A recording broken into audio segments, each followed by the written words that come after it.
సరే ఇది ఓటమిని గెలుపుని అది దైవ నిర్ణయాలు, ప్రజా నిర్ణయం దైవ నిర్ణయం వదిలేసేసాను. అంత అయిన తర్వాత గిరిని తీసుకొచ్చి, మద్దాల గిరి గారిని తీసుకొచ్చి నా నెత్తి మీద పెట్టేసేసి నన్ను జీరోని చేయటానికి ఎవరైతే బాధ్యులో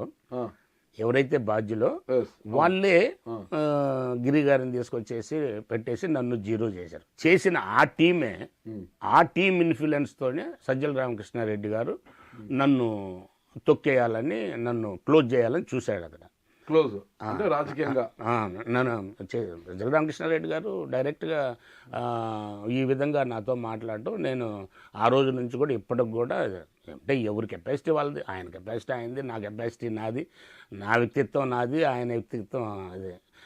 నేనేం అంత కెపాసిటీ అయింది మరి, లేకపోతే నన్ను ముఖ్యమంత్రి గారి పేరు చెప్పేసేసి బెదిరించడం అనేది కరెక్ట్ కాదుగా. ఒకవేళ అంతకు ఇది ఉన్నట్టయితే సరే, జగన్మోహన్ రెడ్డి గారు ముఖ్యమంత్రి గారే, పార్టీ అధ్యక్షులు ముఖ్యమంత్రి గారు, నేను ఆ మాట కూడా అన్నాను. ఒకవేళ నిజంగా అదేగిన ఇదైతే సారు పిలిచేసి అడిగితే నేను ఏమన్నా చేయటానికి సిద్ధంగా ఉన్నాను సార్, మీరు ఈ విధంగా బెదిరిస్తే కాదు అని నేను ఆ రోజే చెప్పడం జరిగింది.